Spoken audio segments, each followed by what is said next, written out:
Oh yeah, and Psycho. I'm just a sick man living in the sick land, smoking on the smoke of a billboard romance. Anybody know where the pigs put my coat go? Change them plates on a powder blue soda.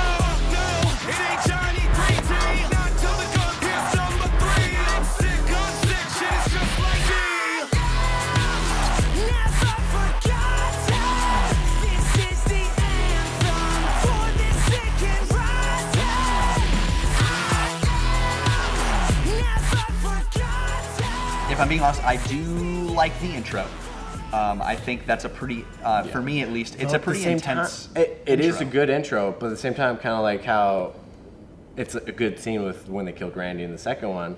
It's a good scene when they killed Cotton in this one, but at the same time, it's like, who's killed Cotton? Like, okay. Yeah, they just do that. It's not And the that's biggest deal because he wasn't this huge character or anything. No, but they just do that, I guess, just to do that. Yeah. I just think if they kind of made him a more main actor in this, that he could have actually added some pretty good dialogue or could have benefited this movie. But they just killed him right off the bat, which is kind of sad. But it was a pretty good scene at how they did it. Yeah, definitely. I did like that scene quite a bit. As far as, I'll just kind of throw it out there, I think the supporting cast in this movie is just not nearly as good as they were in the first two movies. That's they fair. have completely downgraded them fully, and I know they switched screenwriters for this movie. It wasn't the original screenwriter, so that's a huge thing right there. I know it went through some kind of production issues and that sort of thing. It didn't come out till 3 or 4 years after too. So I don't blame Wes Craven. I don't necessarily blame anybody in the movie for that. That happens with movies sometimes. But I think that's one of my big negatives. I think the reveal is really dumb, in my opinion. Really? I think the reveal is better this than scene. the second one. So. I like the scene. I don't like the reveal. I don't like who it is because I don't like the fact that this whole movie, they kind of throw Sydney to the side to have this she's having these dreams about her mom and that sort of thing, and then it's like they kind of toss her to the side and she's not really the main character, and then it's kind of like all this other stuff's going on, and then the big reveal at the end, it's like, I'm your brother, by the way, and I'm, and the whole thing is like, oh, we're referencing your mom who we haven't even focused on at all, and it's a character you didn't even know. And then to me, I always felt like this movie messed with the original too much.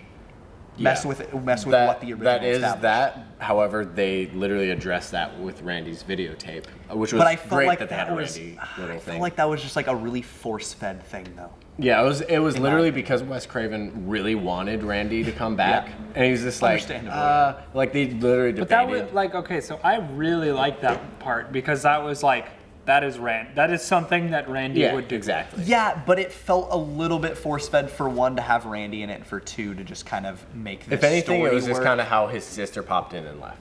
It was a little odd. Yeah, it's just I didn't.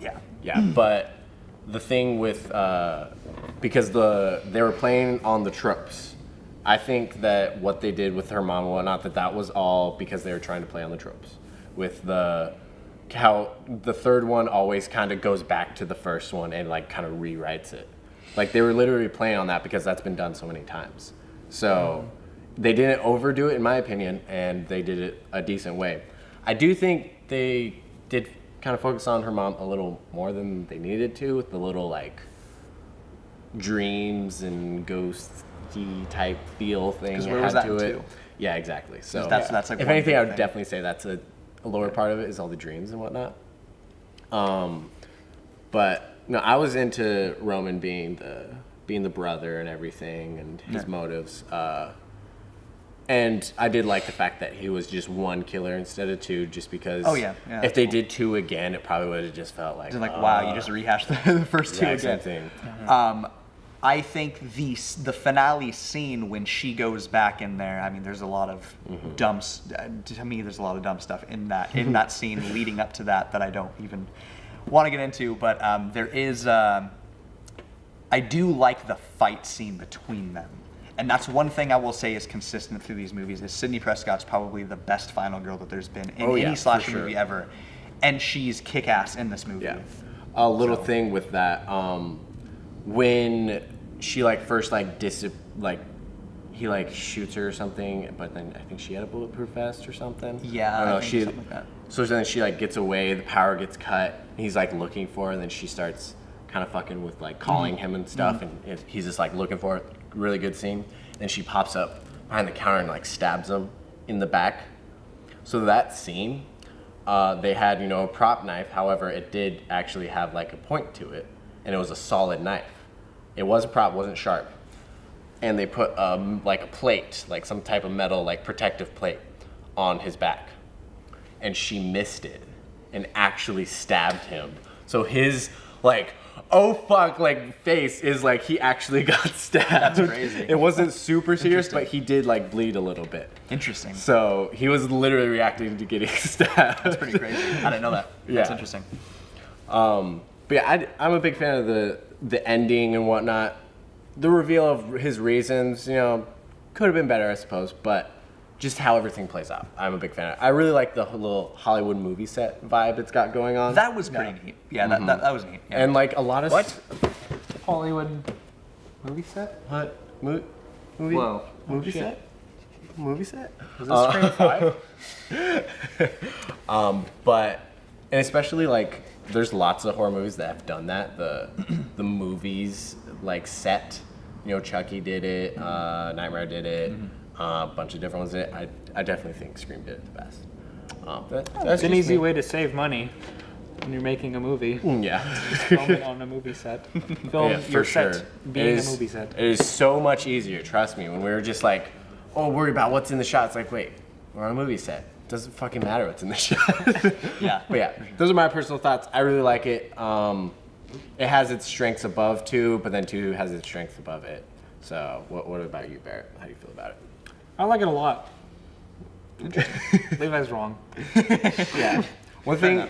No, one thing I mean, do okay, think was so cool- okay, one thing like I will say it's like I liked the what I was saying earlier about the concepts of like the actors of Stab playing the actors of Scream, like the duplicate characters almost, that sort of thing.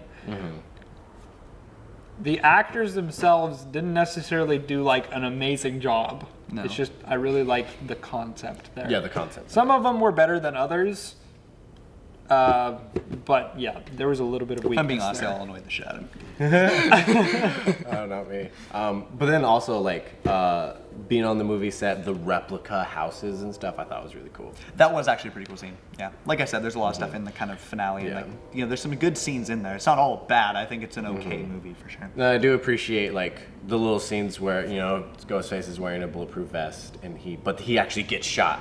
The scene like after the house blows up and like they're all like kind of falling down the hill and like Dewey gets up and then sees Ghostface coming at what's her face, and then he just pulls out and he just fucking like caps Ghostface, but you know, unfortunately he had a bulletproof vest. Yeah. But I appreciate how he actually hit him, you know, because like lots Yeah. of times there's like, oh, he doesn't hit him and stuff. And then I thought it was a nice add-on how they always have to do the shoot him in the head thing. So it's just like as far as the end where he's like getting shot a bunch, maybe not the most realistic thing, but we already know the ending of Scream is not realistic. It's just fun. And then the shoot him in the head, like I'm just a big fan of that. Yeah. And then I really enjoyed Patrick Dempsey. I kind of wish that he was in it a little bit more, honestly. Yeah. But yeah, those are the thoughts for Scream 3. Any last closing remarks? No, it's pretty good. We're good. We're good. Yeah.